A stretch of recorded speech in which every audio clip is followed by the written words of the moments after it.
제가 어릴 때부터 엄마가 입에 달고 살던 말이 있었어요. 진짜 웃긴 얘기 해줄까? 네 아빠는 누굴까? 난 도무지 모르겠다. 제가 기억하는 엄마는 늘 술에 취해 있었어요. 선술집을 운영했으니 그럴만도 했지만 저는 엄마가 취해 있는 모습이 참 싫었습니다. 저는 아빠도 모른 채 사는 제 인생이 정말 싫었거든요. 엄마는 그런 제 기분 따위에는 관심조차 없으셨어요. 그저 손님들 사이에 끼어 하하호호 취해 사셨죠. 그렇다 보니 어릴 때 늘 라면, 참치, 통조림만 먹었어요. 엄마가 한 번도 밥을 해주신 적이 없거든요. 제가 일어나서 학교에 갈 때는 술 냄새를 풀풀 풍기며 늘 주무셨고 집에 돌아오면 안 계셨고요. 그러다 제가 한참 자고 있으면 콧노래를 흥얼거리며 집에 오셨어요. 그 소리도 듣기 싫어서 베개로 귀를 막고 잤던 기억이 나요. 그래도 그때는 고아는 아니었는데 어느 날부턴가 엄마의 기침 소리가 심상치 않더니 어느 날 집에 돌아왔는데 엄마가 그대로 누워 계신 겁니다. 엄마, 안 나갔어? 이상해서 말을 걸었는데 대답을 안 하더라고요. 평소라면 술 냄새를 풀풀 풍기며 코를 드르렁드르렁 골던 엄마였는데 집안이 이상하리만치 조용했어요. 지금 생각해보면 엄마는 그때 이미 돌아가셨던 것 같아요. 제가 놀라서 밖으로 뛰어나왔더니 주변에 있던 어른들이 119를 불러주셨어요. 대원들이 엄마를 확인하더니 하얀 천을 덮어서 차에 태우더라고요. 그때는 그게 무슨 의미인지도 몰랐어요. 결국 엄마는 돌아가셨고 저는 낯선 어른의 손에 이끌려 고아원에 가게 됐죠. 그때부터는 자립하기 전까지 고아원에서 살았어요. 제 또래 다른 애들은 엄마 아빠가 데리러 온다고도 하던데 저는 데리러 올 사람이 아예 없었어요. 엄마조차 제 아빠를 모르겠다고 하니 아빠라고 저를 알 리가 없잖아요. 그래도 고아원에는 엄마 아빠가 누군지 모르는 애들도 많더라고요. 차라리 고아원 안에서는 제가 이상한 애가 아니었어요. 그러나 학교에 다니기 시작하면서는 제 처지를 확실히 알게 됐죠. 학교도 그냥 대충 다녔던 것 같아요. 다니라고 하니까 다니긴 하는데 왜 다녀야 하는지를 모르겠더라고요. 이럴 나이에 차라리 돈을 버는 게 낫지 않나 오만한 생각도 했어요. 돈 버는 게 쉬운 줄 알았거든요.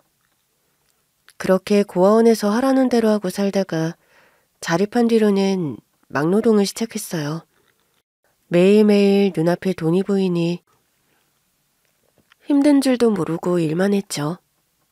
그렇게 아저씨들 사이에 껴서 밥 먹고 일하고를 반복하던 어느 날 작업반장님이 저를 부르시더라고요. 너 언제까지 여기서 일할래? 저 부자 될 때까지 계속 일할 건데요. 부자? 너 막노동에서 부자 됐다는 사람 본 적 있냐? 제가 하면 되죠. 패기 넘칠 때였거든요. 막노동을 아무리 해도 체력이 남아돈다고 생각했으니까요. 제 말에 아버지 뻘이던 반장님이 코웃음을 치시더라고요. 에이마, 너 그렇게 일하다가는 몸이 사가. 네 몸이 재산이면 몸부터 아껴야지. 저 멀쩡해요. 저 진짜 부자 될 거예요. 부자 되기 전까지는 절대 일 안 관둬요. 그러니까 저 일 많이 시켜주세요. 그렇게 당돌하게 말하고는 다시 밥 먹고 일하고를 반복하던 어느 날이었죠. 갑자기 눈앞이 핑그르르 돌더니 제가 쓰러진 겁니다. 쓰러지면서도 내 몸이 말을 안 듣는 게 이상하더라고요. 깼을 때 작업반장님이 저를 내려다보고 있었어요. 병원이더라고요. 아저씨, 저 왜 여기 있어요? 왜 있긴? 너 기절했어? 네? 지상에서 쓰러졌으니 망정이지. 위에서 떨어졌으면 그대로 낙하했을 거다. 그럼 어떻게 됐을지 상상도 하기 싫지?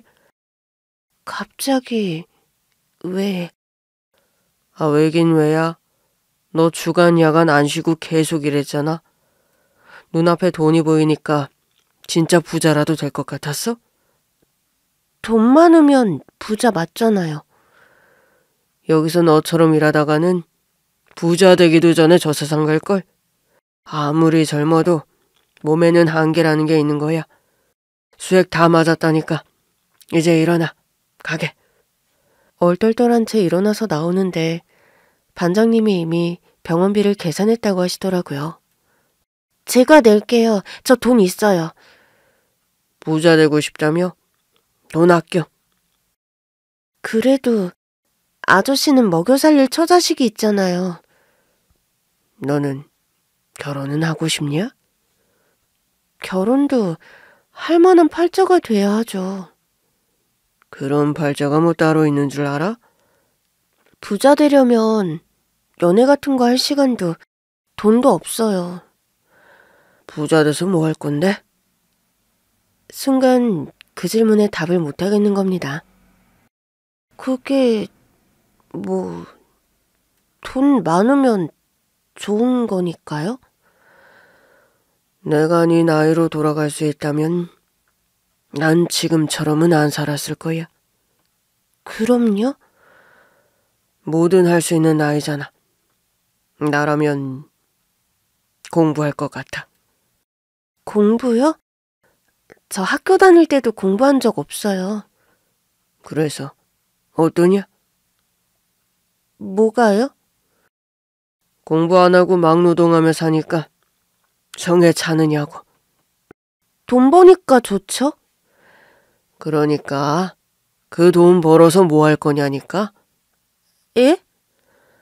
임마, 나는 먹여 살릴 처자식이라도 있으니 돈만 벌지만 넌 뭐 할 거냐고. 좋은 집 산다고 쳐. 그 다음엔 뭐 할 건데? 좋은 집에 살면서 계속 막노동할 거야? 그런 얘기를 해준 어른이 처음이었어요. 처음으로 머리가 멍해지면서 요즘 말로 현타가 오더라고요. 그날 제가 살던 옥탑방으로 돌아오는데 생각이 많아졌어요. 매일매일 열심히 일하니까 돈은 계속 쌓여가는데 돈만 벌기에는 제 인생이 길긴 길더라고요. 그래서 처음으로 펜을 잡고 인생 계획이라는 걸 세워보기로 했어요. 가는 길에 문구점에서 제일 싼 공책이랑 제일 싼 볼펜 하나 사들고 집에 왔는데 하얗게 펼쳐진 백지에 아무것도 쓸 수가 없는 겁니다. 그래서 고등학교 때 저랑 유일하게 친했던 친구가 한 명 있었거든요. 그 친구는 고아만 아니지 아빠가 술주정뱅이에 돈을 안 벌어와서 저랑 사고하는 방식이 비슷하던 놈이었어요. 그 친구랑 오랜만에 만났는데 전에 알던 그 친구 같지가 않은 겁니다. 야, 너 행색이 왜 이렇게 얌전하냐? 나 공부해. 뭐? 네가 공부를 한다고? 응. 우리 아버지 돌아가셨다. 뭐? 근데 왜 말 안 했어? 그냥 아무도 안 불렀어. 친척들이랑 조용히 치렀어. 아버지 돌아가셨으면 돈을 벌어야 하는 거 아니야? 너 학교 다닐 때만 해도 돈 벌어서 부자 되는 게 꿈이었잖아. 우리 둘이 같았잖아. 그렇지. 근데 아빠 돌아가시고 생명보험금이 나왔어. 뭐? 보험금? 아빠가 들어뒀던 것 같아. 보험금이 꽤 되더라고. 나 혼자 살 집 정도는 마련하고도 몇 년 생활비도 쓸 수 있을 정도로. 야, 완전 잘 됐네. 아니지. 아버지 돌아가셨는데 이 말은 좀 그런가? 솔직히 나도 너랑 똑같이 생각했어. 처음에는 완전 땡 잡았다 싶더라고. 생전 도움 안 되던 아빠가 나한테 도움되는 날이 다 있구나 싶고. 근데 막상 집도 없고 넉넉하게 있는데 이렇게 가만히 있을 게 아까운 거야. 전처럼 아르바이트만 하며 살기에는 갑자기 내 인생에 온 이 상황이 아깝잖아. 뭐라도 해야겠다는 생각이 들더라. 그러다 어릴 때 집 나간 엄마가 해줬던 말이 생각났어. 공부 열심히 하고 아빠 말 잘 들으라고.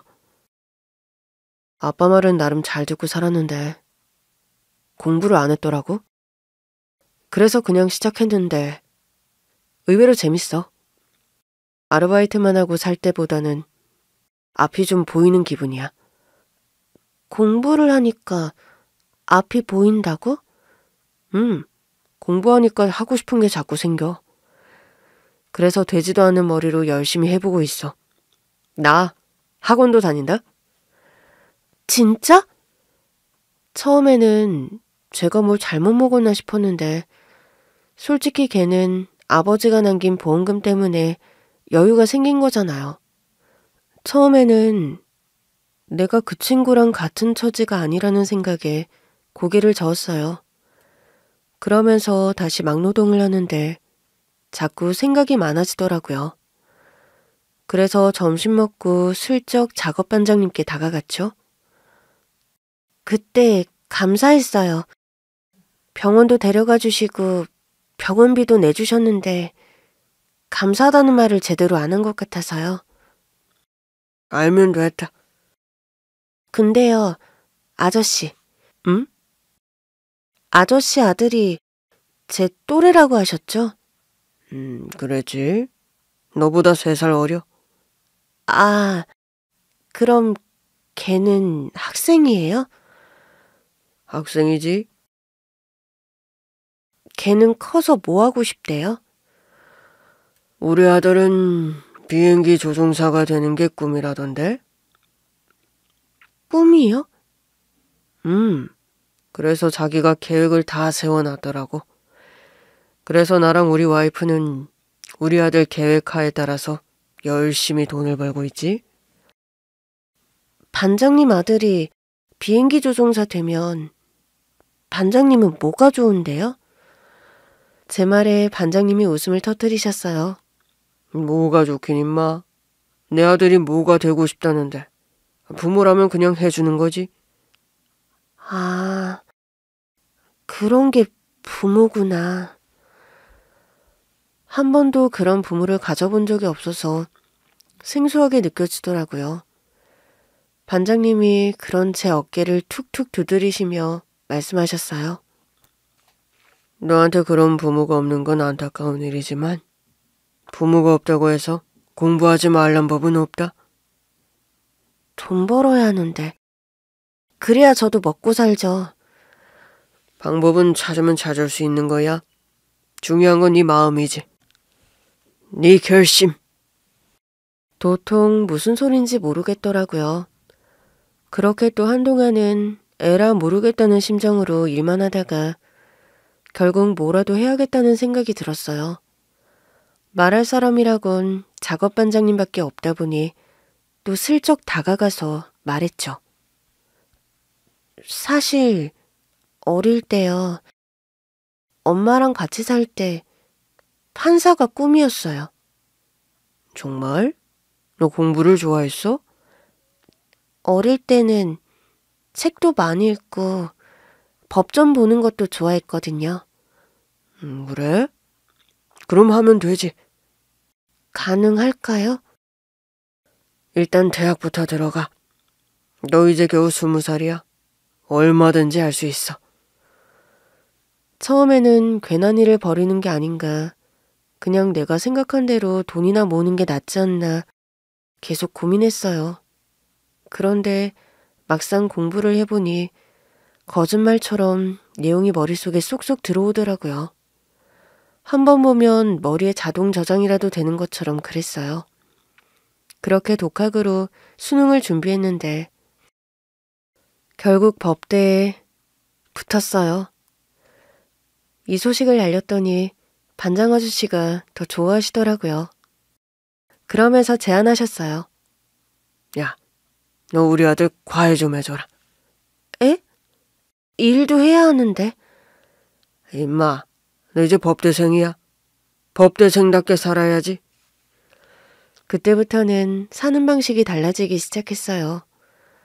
명문대 법대생이라는 이유로 과외는 물론 학원에서도 아르바이트 할 수 있더라고요. 그러다 사법고시 준비에 더 집중할 방법이 없을까 고민하던 차 오랜만에 반장 아저씨한테 연락이 왔어요. 자기 아들 대학 보내줘서 고맙다고 한 번씩 밥을 사주셨거든요. 어때? 사법고시 준비는 잘 돼가고?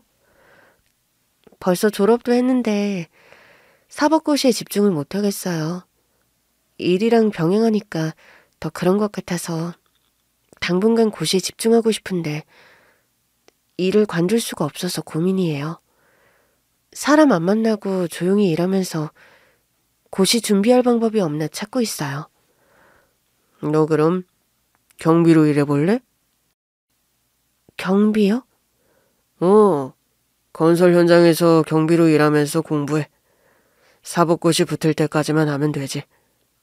진짜 그래도 돼요? 안 될 건 뭐야? 안 그래도 경비 자리 비었는데 잘 됐다. 저는 반장님 소개로 경비원으로 일하기 시작했어요.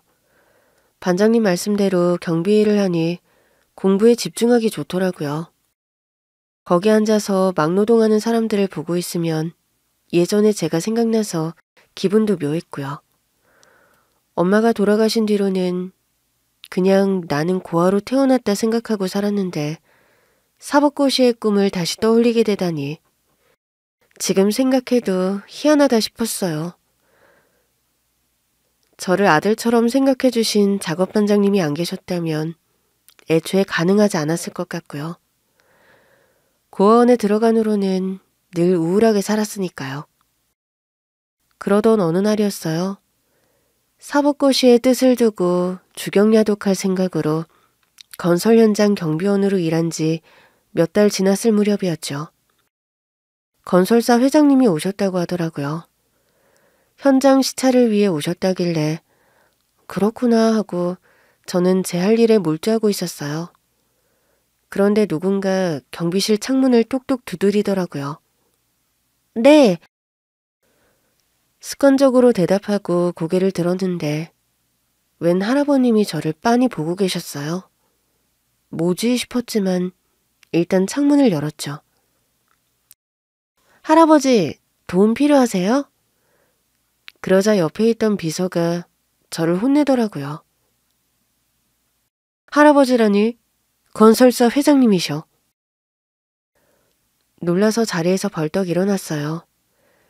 그러자 회장님은 비서에게 뒤로 물러나라는 손짓을 하시더니 저에게 말씀하셨죠. 회장님. 자네, 나이가 몇인가? 예? 갑자기 제 나이를 모르시더라고요. 나이를 말씀드리니 저를 빤히 보시며 그랬어요. 자네는 먼저 보낸 내 아들을 많이 닮았소. 그러면서 지갑에서 사진을 꺼내서 보여주시는 겁니다. 이게 누군데요? 내 아들. 그렇게 회장님 아들 사진을 보는 순간 저는 기절할 듯 놀라고 말았습니다. 이 사람이 정말 회장님 아들이라고요? 아는 사람인가? 회장님은 여전히 저를 뚫어지게 보고 계셨어요. 아니요, 아는 사람은 아닙니다. 그래? 네, 전혀요. 저는 엄마랑 둘이 살다가 고아원에서 자랐어요. 그게 무슨 소리야? 엄마랑 둘이 살면 산 거지. 갑자기 왜 고아원에서 자라? 엄마가 폐렴으로 돌아가셨거든요. 폐렴? 네, 술을 달고 사셨어요. 선술집을 운영하셨고요. 자네, 여기서 일하나? 네, 경비원으로요. 왜 젊은 사람이 경비 일을 하고 있어? 젊은 사람도 경비를 할 수 있잖아요. 손에는 책을 들고 있길래 묻는 거야. 아, 그게 순간 아차 싶더라고요. 근무 시간인데 공부를 하던 게 걸린 건가 싶어서요. 줘봐. 네? 그 책 줘보라고. 저는 덜덜 떨면서 그 책을 회장님께 내밀었어요. 회장님이 책을 넘겨보시더니 다시 매서운 눈으로 저를 보시더라고요. 이러다 잘리면 어쩌나 싶어 무서웠어요. 그런데 다시 책을 돌려주시더라고요. 따라와. 그러니 저더러 대뜸 따라오라고 하시는 겁니다. 지금이요? 왜? 나한테 월급 받으면서 나보다 무서운 사람이 따로 있어? 네? 아니요. 그건 아니지만. 괜찮으니까 따라와. 저는 결국 주섬주섬 짐을 챙겨 회장님을 따라 나갔어요. 회장님이 저더러 차에 타라고 하시더라고요. 앞에를 타야 하나 고민하고 있는데 비서분이 뒷문을 열어주셨어요. 제가 여기 타도 돼요? 회장님 명령이십니다. 네. 일단 타긴 탔는데 너무 황송한 겁니다. 차가 출발하자마자 회장님이 물으셨어요. 아까 내가 보여준 사진 보고 왜 놀랐나? 본 적도 없다면서. 아, 그게 저랑 너무 닮아서요. 회장님이 착각하실 만하겠다 싶어서요. 착각? 재밌군. 사법고시 준비하나? 네. 법대 나왔는데 일을 병행하면서 학교를 졸업했더니 사법고시 준비가 좀 덜 돼서요.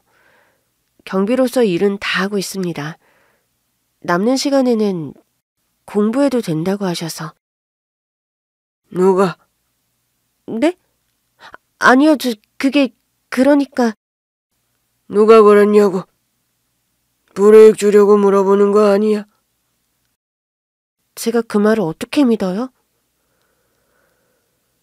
순간 저도 모르게 반항적으로 대답했더니 회장님이 웃음을 터뜨리시더라고요. 그럼 그건 나중에 말하기로 하고. 자세히 말해봐. 엄마가 선술집을 했다고? 네. 그럼 아버지는? 한 번도 본 적이 없어요. 누군지도 모르고요. 누군지도 모른다고? 네. 엄마가 모른다고 하시더라고요. 늘 술에 취한 채 그러셨어요. 제 아빠가 누구인지 모르겠다고. 그걸 재밌어 하셨고요. 그걸 재미있어 했다. 제정신이 아닌 건 분명하구나. 자식 앞에서 할 말 못할 말이 있지. 워낙 엄마 역할은 안 해주시던 분이라 지금 생각해보면 딱히 이상하지도 않아요. 물론 그때는 큰 상처였지만요. 아빠가 궁금한 적은 없었니? 궁금해도 찾을 방법이 없었어요. 엄마가 워낙 어릴 때 돌아가시기도 했고 엄마조차 아빠가 누군지 몰랐다 보니 아는 게 전혀 없었거든요. 회장님은 한동안 말씀이 없으셨어요. 그래서 어색해진 제가 먼저 물어봤죠. 근데 지금 어디 가는 거예요? 내 집. 네? 회장님 집이요? 그래. 뜨끈뜨끈한 차를 타고 가다 보니 잠이 들었던 것 같아요. 순간 놀라서 깼는데 차가 서 있더라고요. 일어났으면 내리지. 네? 회장님은 별 말씀 없이 차에서 내리셨고 저도 얼떨결에 차에서 내렸어요. 차가 웬 저택 안에 주차돼 있더라고요. 놀랐지만 일단 회장님을 따라갔죠. 집 안으로 들어가는데 진짜 눈이 다 휘둥그레지더라고요. 내가 갑자기 왜 이런 집까지 오게 된 건지 도저히 이해가 안 되더라고요. 설마 자기 아들이랑 내가 닮았다고 무턱대고 데리고 오신 건가 싶어 민망하기도 했고요. 회장님, 근데 저요. 회장님 아드님이랑 닮았다고 해도 아닐 거예요. 제가 회장님 아드님 같은 분의 아들일 리가 없잖아요. 회장님 뒤를 쫓아다니며 말했더니 회장님이 별 말씀 없이 겉옷을 벗으시더라고요. 자연스럽게 그 겉옷을 제가 받게 됐어요. 옷걸이에 걸어. 네? 아, 네. 그러고 보니 회장님 방 안으로는 비서도 따라서 오지 않더라고요. 얼결에 옷을 받아 걸었는데 회장님이 또 방 밖으로 나가시는 겁니다. 저는 계속 그 뒤를 쫓아야 했어요. 회장님께서 거실 소파에 앉으시길래 따라는 갔는데 앉아도 되는지를 모르겠더라고요. 뭐해? 앉아. 아, 네. 일단 앉긴 했는데 도대체 왜 저를 데리고 오신 건지를 모르겠더라고요. 근데요, 회장님, 저는 왜... 밥부터 먹자. 시장하다. 저도요? 그럼 나는 밥 먹는데 너는 굶고 있을 거야? 아니, 왜 저한테 이렇게 해주시는 건지. 넌 저도 달이냐? 네? 고아인 게 이런 데서 티가 나는구나. 뭔 의심이 그렇게 많아? 그냥 주면 주는 대로 좀 받아. 내가 건설사 회장식이나 돼서 너보다 못한 걸 주진 않을 거 아니야? 이상하니까 그렇죠. 제가 회장님 아들이랑 닮았다는 이유로 이렇게 해주시는 거라면 더 이상하고요. 뭐가 이상한데? 저는 그분의 자식일 리가 없다니까요. 기대했다가 실망하실까봐 겁나요. 내가 기대한다고 생각하니? 그러니까 저를 데리고 오셨겠죠. 어깨 좀 주물러 봐라. 네? 어깨. 종일 힘을 주고 다녔더니 어깨가 쑤신다. 갑자기 어깨를 주무르라고 하시는데 눈을 감은 채 소파에 등을 기댄 모습이 많이 고돼 보이시더라고요. 그래서 저도 모르게 일어나서 어깨를 주무르기 시작했죠. 아이고, 시원하다. 여기요? 거기. 여기가 아주 딱딱하신데요.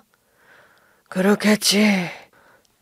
돈도 많으실 것 같은데 마사지라도 받으시지. 그럴 시간이 없었어? 역시 돈만 많아도 소용이 없는 거네요. 돈이 많으면 뭐해요? 어깨 풀 시간도 없는데. 누가 그런 말을 하든? 네 엄마? 아니요. 엄마는 돈을 엄청 좋아했어요. 그럼 누가 말해준 건데? 제가 원래는 대학도 안 가고 막노동하며 살았거든요. 그냥 돈 많이 벌고 싶다는 생각밖에 없었어요. 그런데 그때 작업 반장님이 그러시더라고요. 돈만 많이 벌어서 뭐 할 거냐고요.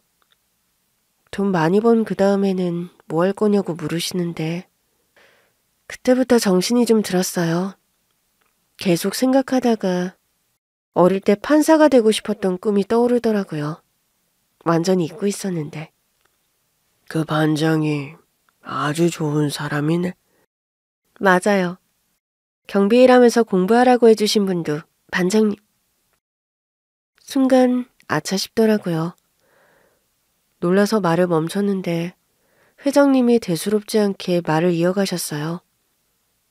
고아가 되느라 의지를 잃었던 모양이네. 꿈도 잊고 살고. 네.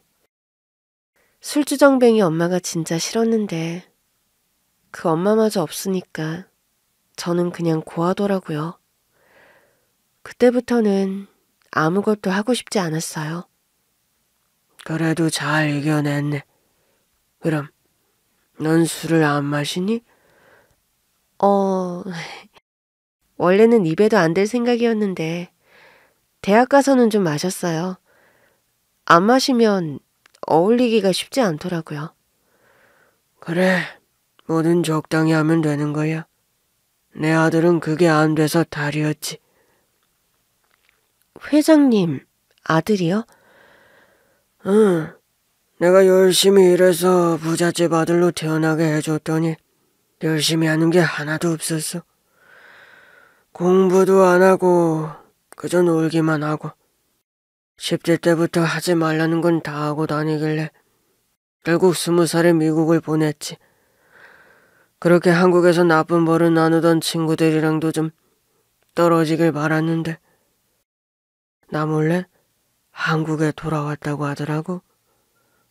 와, 완전 말썽꾸러기였네요. 말썽꾸러기 정도면 내가 그렇게까지 하지도 않았지. 결국 한국에서 또 막 나가게 되는 걸 붙잡아다가 미국으로 보냈는데 결국 거기서도 한국에서 하던 버릇을 못 버리고 나보다 먼저 갔어. 회장님이 쓸쓸한 얼굴로 말씀하시는데 차마 어떤 대꾸도 할 수가 없었어요. 아는 사람 하나도 없는 미국 땅에서 너무하게 갔어. 그럴 줄 알았으면 그냥 한국에라도 데리고 있을 걸 그랬나 싶고. 자식 먼저 보내고 나니 나도 살 의지가 없었어.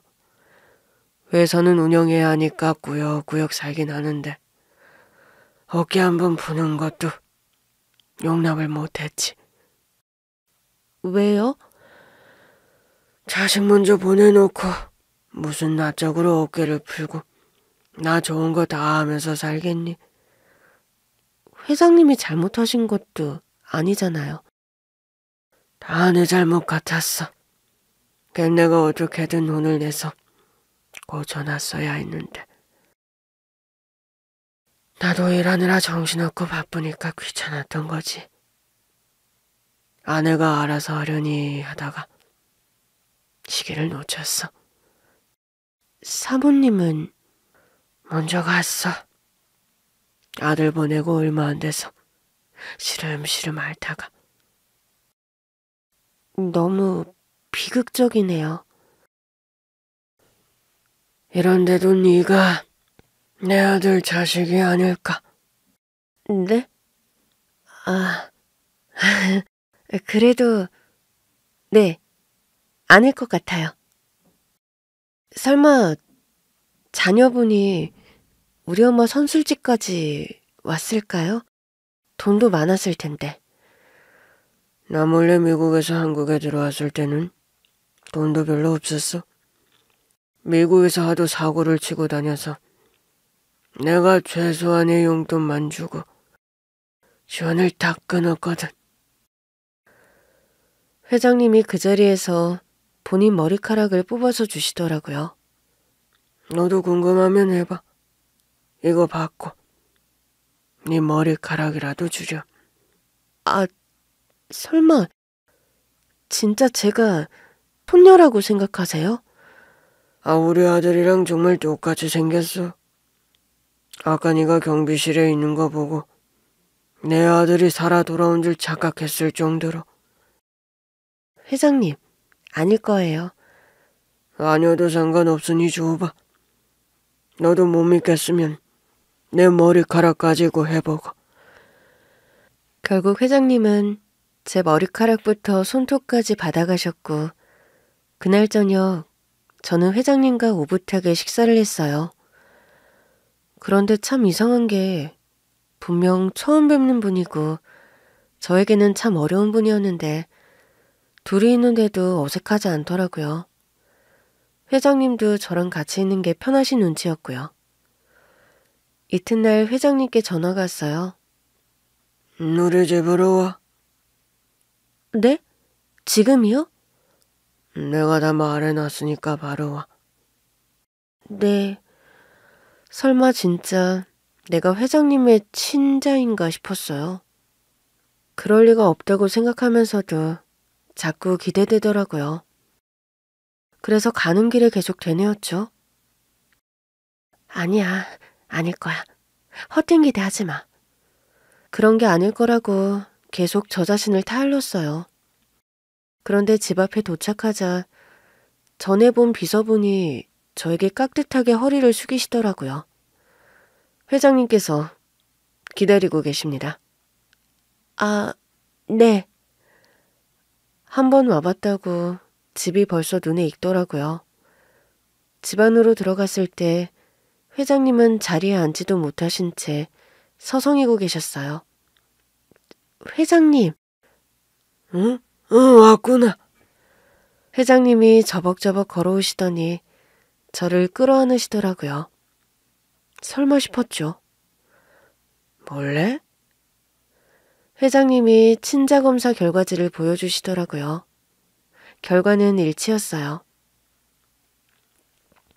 정말 저랑 회장님이 친자관계라고요? 그렇다는구나. 나도 조마조마했는데 사실이었어. 사실은 네가 내 친자가 아니어도 편히 공부할 수 있게 도와줄 생각이었는데 친자라니 더 좋구나. 내가 네 할아버지인 거지. 믿기지 않아요. 어떻게 제 아빠가 회장님 아들일 수 있죠? 네가 그때 내 아들을 못 봐서 그래. 아니지. 못 본 게 다행이지. 아빠까지 그 모양으로 사는 걸 봐서 좋을 게 없을 테니까. 아무튼 나는 맞을 거라고 생각은 했어. 행여 아니라고 해도 내 아들을 너무나 닮은 너를 외면할 수 없었겠지. 제가 봐도 닮긴 했지만 정말 생각 못했어요. 내 머리카락은 가져가서 국 끓여 먹었냐?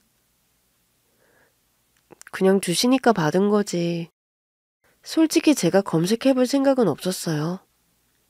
물러터져서는 이럴 때일수록 더 확실히 해봐야지. 만약에 친자가 아니라고 나왔다면 해봤을 수도 있겠죠? 물러터진 게 아니네. 이제 보니 아주 실속이 있어. 솔직히 저보다는 회장님이 잃으실 게 많으시잖아요. 저야 뭐 잃을 것도 없고. 네가 왜 이럴 게 없어? 네 젊음, 그 똑똑한 머리, 다 네 재산이야. 네가 나보다 가진 게 더 많아. 자칫 내가 친자라고 하고 널 볼모 삼아서 평생 내 수발이나 들라고 하면 어쩌려고? 아, 그렇다면 저도 검사를 해봐야겠네요? 뭐야? 농담이에요. 솔직히 머리로는 믿기지 않는다고 했지만 어쩐지 회장님이 제 할아버지 같았어요. 신기하게도 그런 느낌이 계속 들더라고요. 회장님이 저를 데리고 2층으로 올라가셨어요. 네 아빠가 쓰던 방이야. 그대로 뒀어. 가끔 한 번씩 올라와 보고 난단다. 방 안은 정갈했어요. 일하시는 분들이 깨끗하게 관리한다고 하더라고요.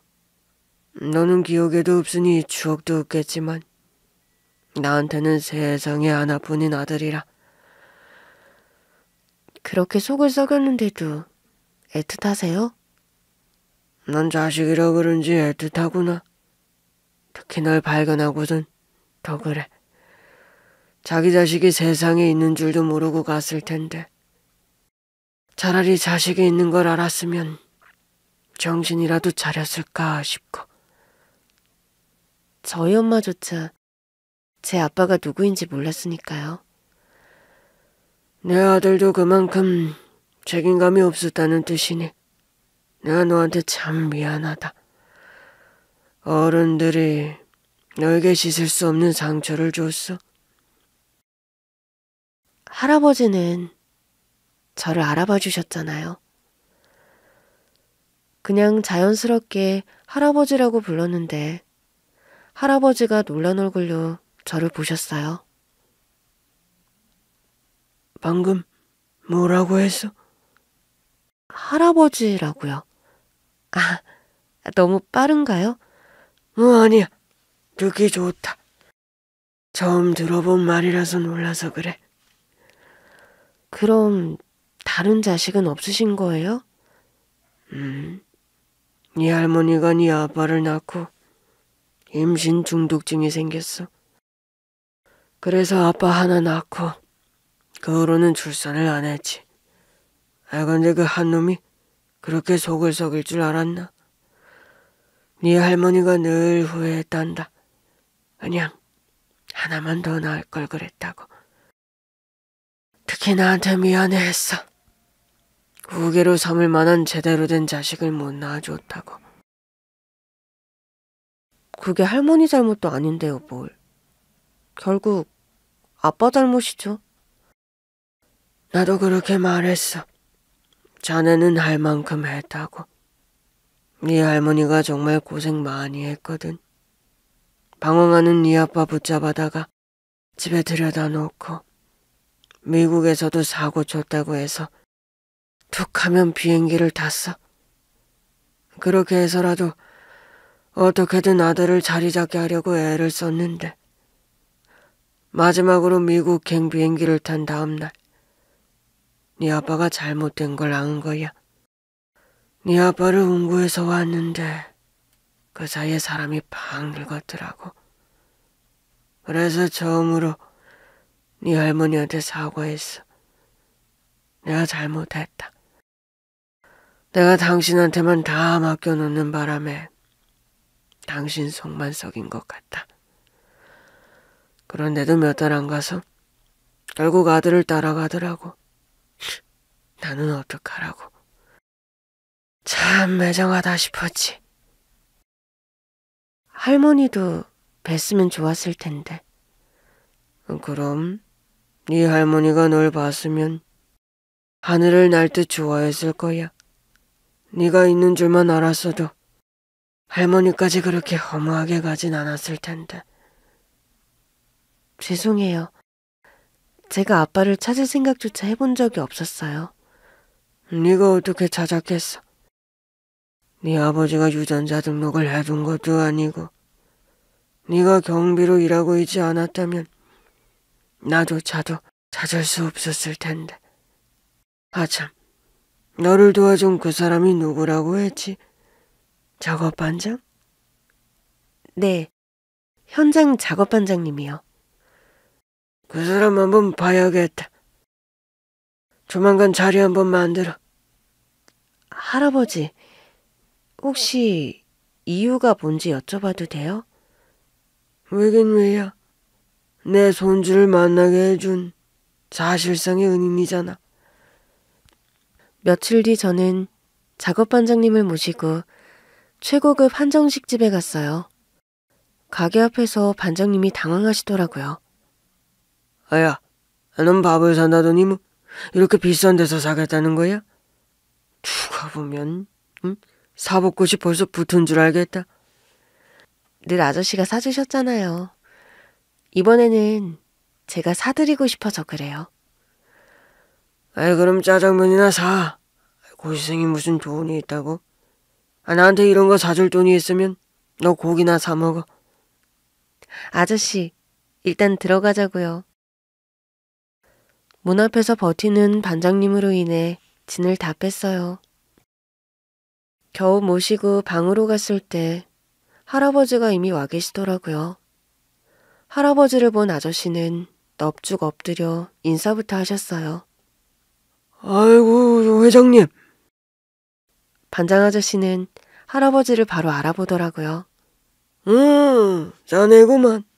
현장에서 본 기억이 나. 아저씨가 황당한 얼굴로 저랑 할아버지를 번갈아 보더니 냅다 또 고개를 숙이며 말씀하셨어요. 회장님, 저희가 방을 잘못 찾아온 것 같습니다. 죄송합니다. 그러더니 바로 방을 나가려고 하더라고요.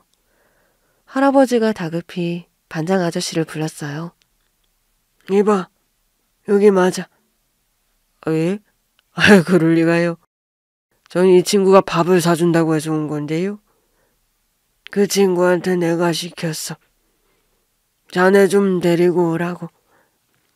아니, 왜요? 반장 아저씨 얼굴이 새하얗게 질리더라고요. 제가 뭘 잘못했습니까? 도대체 뭔지 말씀만 해주시면 바로 시정하겠습니다. 하여튼 누가 저 자식 먹여 살리는 사람 아니랄까봐 일단 납작 엎드리고 보는구만. 제가 잘못했습니다. 그의 뭐든 무조건 시정하겠습니다, 회장님. 한 번만 기회를 주십시오.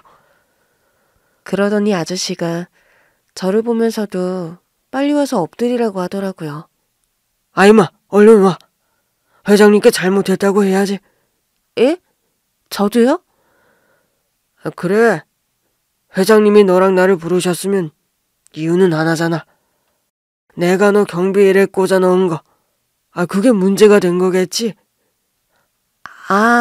그렇구나. 그러면서 엎드리는 신용을 하려고 했더니 할아버지가 크게 웃으시더라고요. 아이고 참, 너 젊은 사람을 자꾸 놀리면 안 되지. 사실 내가 놀린 것도 아니지만 일단 와서 앉아요. 아닙니다. 제가 어떻게 감히 회장님과 겸상을 하겠어요? 그래서 제가 먼저 할아버지 앞으로 가서 앉으며 말했어요. 아저씨, 저는 벌써 겸상했어요. 저도 했는데 아저씨가 못할 게 뭐예요? 어서 오세요. 뭐 임마? 너 아무리 세상 물정 몰라도 법대도 간 놈이 그렇게 머리가 안 굴러가면 어떡해? 얼른 와. 이봐요 작업 반장님. 혼내려고 부른 것도 아니고 화난 것도 아니고 내 소녀 말이 다 맞으니까 일단 와서 앉아요. 회장님, 말도 안 됩니다. 제가 어떻게... 그리고 뭔가 잘못 말씀하신 것 같은데. 소녀라니요. 쟤는 제가 막노동할 때 데리고 있던 친구인데 아주 기특하게 법대에 들어가서 지금은 사법고시를 준비하고 있습니다. 근데 졸업하고도 고시 준비가 덜 됐다면서 마음 편히 일해서 공부에 집중할 수 있는 곳을 찾고 있는다기에 제가 소개를 했어요. 근데 면접 보고 합격해서 일하기 시작한 겁니다. 일도 착실하게 잘하고 있고요. 고마워요. 내 손녀를 그렇게까지 생각해 주시다니. 예? 이 친구 내 손녀 맞아요. 물론 나도 안지 얼마 안 됐고 이 친구도 마찬가지고. 아니지, 그게 무슨 말씀이신지. 이 친구는 고아원에서 자랐는데요. 건설 현장에 갔다가 우연히 경비실에 있는 걸 보고 깜짝 놀랐어요.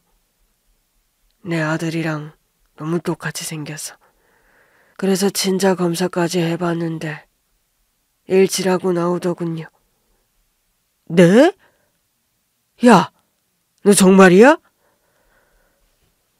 반장 아저씨가 놀라서 저에게도 묻더라고요. 저는 고개를 끄덕였어요. 그러니까 아저씨, 얼른 이쪽으로 와요. 할아버지가 아저씨를 꼭 보고 싶다고 하셨어요. 아저씨는 그제야 제 옆으로 와서 앉았어요. 회장님, 저처럼 누추한 사람을 왜... 내 손녀 도와줬고 덕분에 내가 세상에 있는 줄도 몰랐던 손녀를 찾았잖아요. 심지어는 아주 똑똑한 손녀더군요. 그것도 반장님 덕분에 시작한 거라던데요. 저 아닙니다. 그냥 제가 보기에 이 친구가 참 똘똘해 보이는데 그냥 막노동만 하는 게 안쓰러워서 그랬어요. 제 아들이랑 3살 차이밖에 안 나는 친구이기도 해서 아들 보는 심정이기도 했던 것 같아요. 그러니 내가 작업반장님을 안 모실 수가 있어야죠. 우리 손녀를 바른 길로 인도해 주셨잖아요. 저는 말밖에는 한 게 없습니다. 다 이 친구가 알아서 했죠. 그 입이라도 털어주는 게 얼마나 힘든 일입니까? 나랑 아무 상관도 없는 사람한테 바른 소리 해주는 게 쉬운 일인가요? 백날 말해도 안 듣는 사람이 천지더라고요. 저는 얘가 제 말 듣고 공부 시작해준 게 그렇게 기특했어요. 이 친구 덕분에 제 아들도 대학 갔습니다. 제가 과외 좀 부탁했거든요. 그랬습니까? 여러모로 참 좋은 인연이네요. 우리 아들도 그런 인연을 만났다면 참 좋았을 텐데. 외람되지만 제가 알기로는 아드님이 일찍 돌아가신 걸로 아는데요. 알고 있었군요. 맞습니다.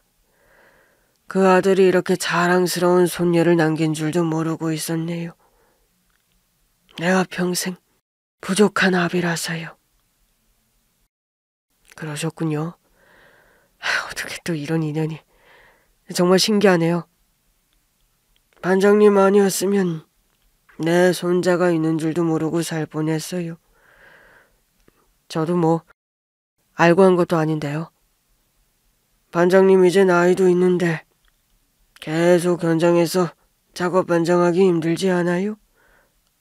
예? 그래도 제가 가장 잘할 수 있는 일이라서요. 경력에 맞는 일 한번 찾아볼 테니 친구를 좀 옮겨봅시다. 뭐 나이도 있는데 계속 찬바람 더운 바람 맞으면서 일하는 거 몸에 안 좋아요. 아들이 대학 갔다고요? 예. 비행기 조종사가 꿈이거든요. 그럼 그 아드님이 조종하는 비행기 탈 때까지는 건강해야 하지 않겠어요? 거절하지 말고 받아요. 내 손자 인생을 이렇게 바꿔주신 분인데 내가 못해드릴 게 없어요. 그런 거 바라고 한 게 아닌데 앞으로도 우리 손자한테 쓴소리도 많이 해주시고요. 그게 제 특기이긴 한데.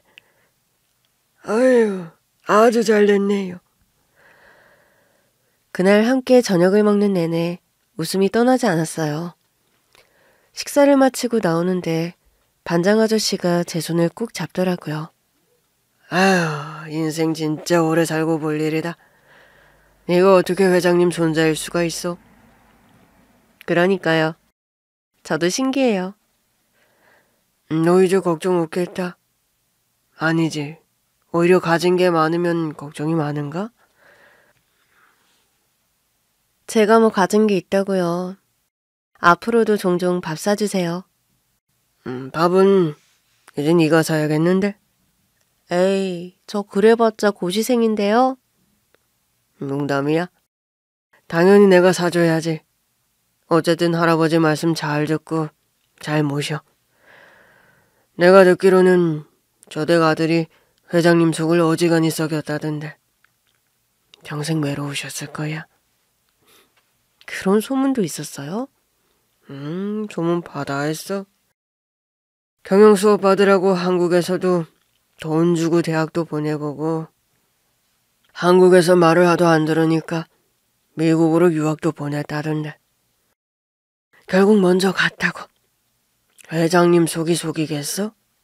자식 앞세우고 멀쩡한 부모는 이 세상에 없어. 네. 네 덕에 나도 호강이다. 내가 뭐 한 게 있다고. 아저씨 덕분에 많은 게 바뀌었죠. 아저씨는 받으셔도 돼요.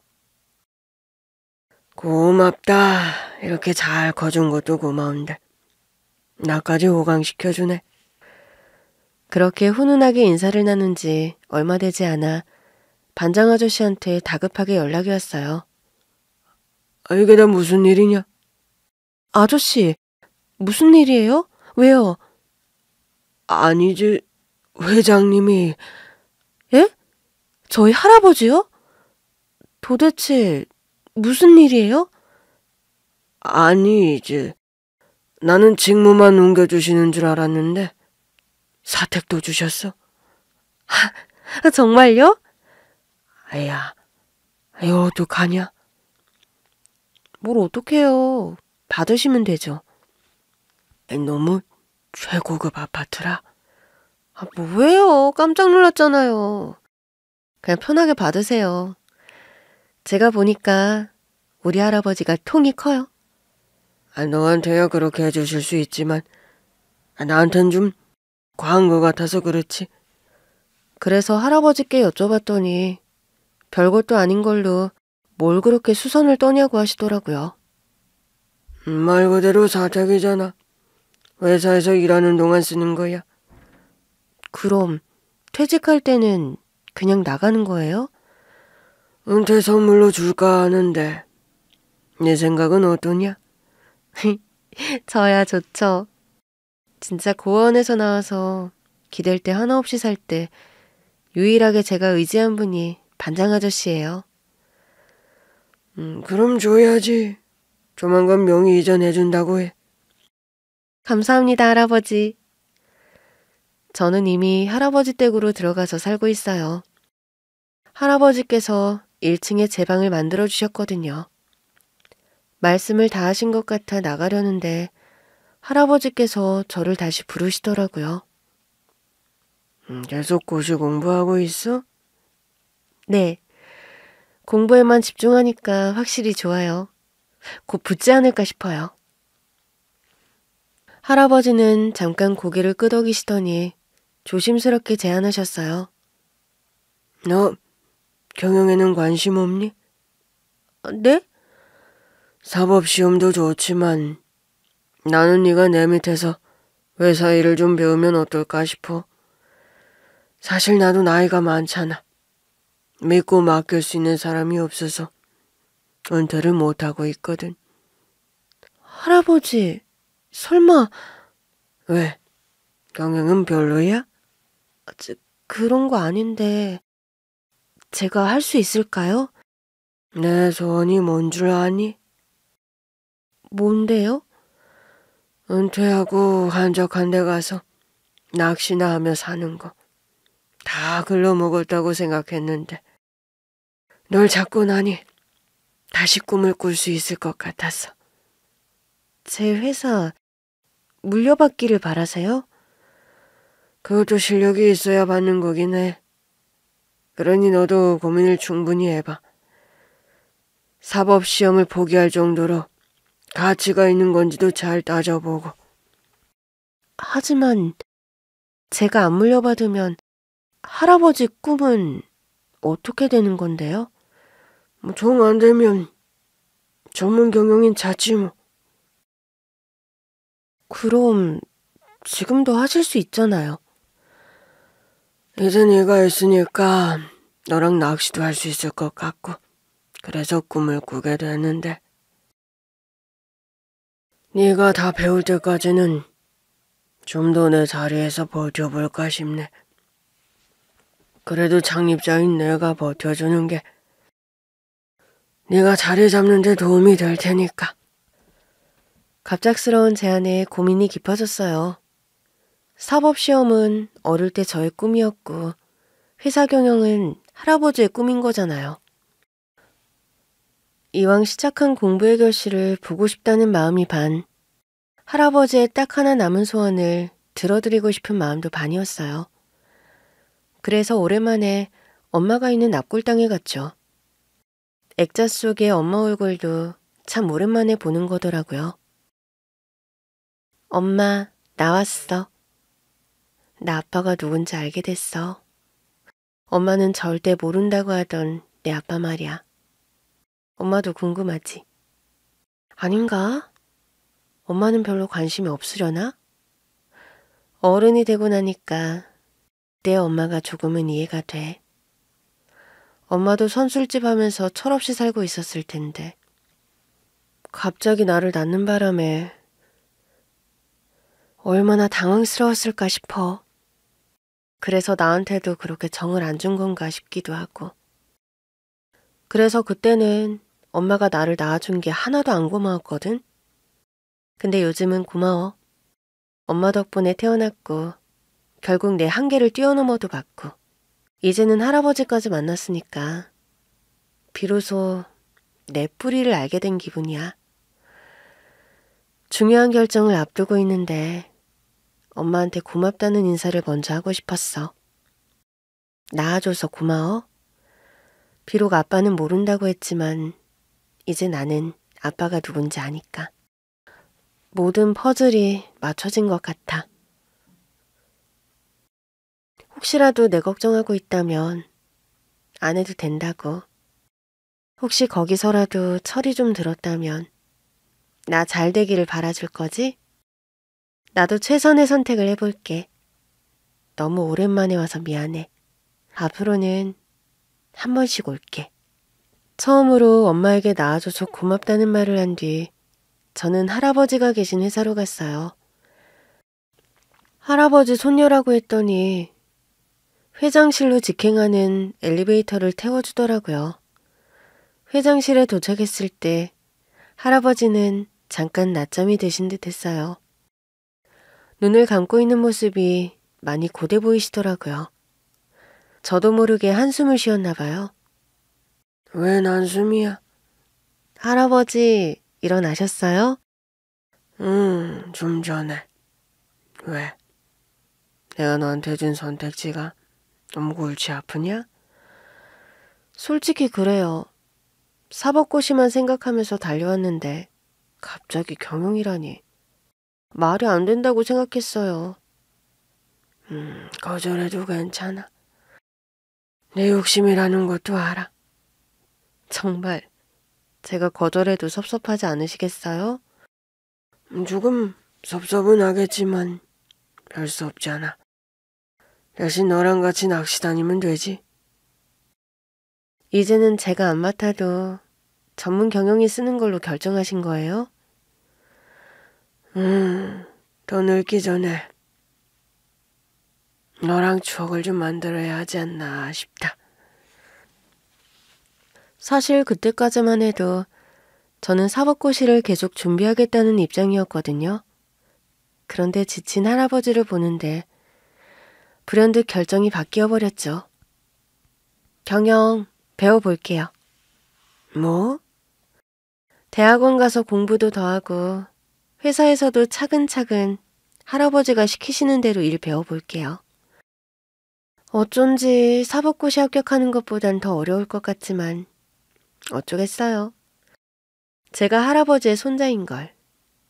받아들이고 해내는 쪽으로 해볼게요. 할아버지가 옅은 미소를 지으셨어요. 넌 정말 나를 감동하게 하는구나. 제가 경영 배운다고 해서 그렇게 좋으세요? 내가 네 아빠한테 듣고 싶은 말이었거든. 해보겠다. 잘하겠다. 그 말만 해줬어도 내가 계속 희망을 품고 가르쳤을 텐데. 네 아빠는 의지조차 가져본 적이 없었거든. 아빠도 저처럼 자랐다면 깡이 좀 있었겠죠. 물론 저처럼 자라는 건 권하고 싶지 않아요.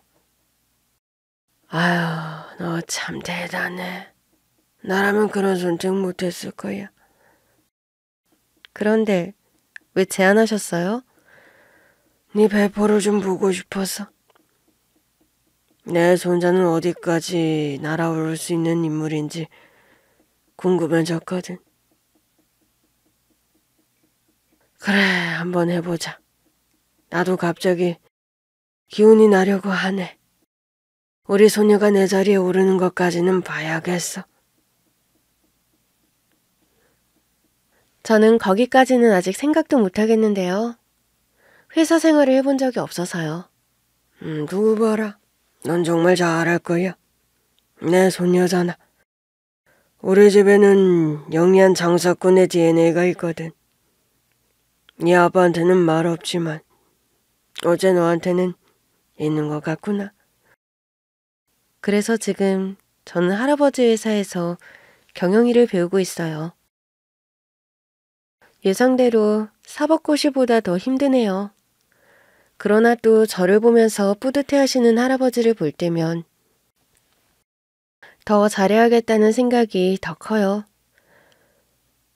제가 경영인으로 얼른 성장해서 할아버지가 마음 놓고 낚시하시는 그날이 빨리 왔으면 좋겠습니다.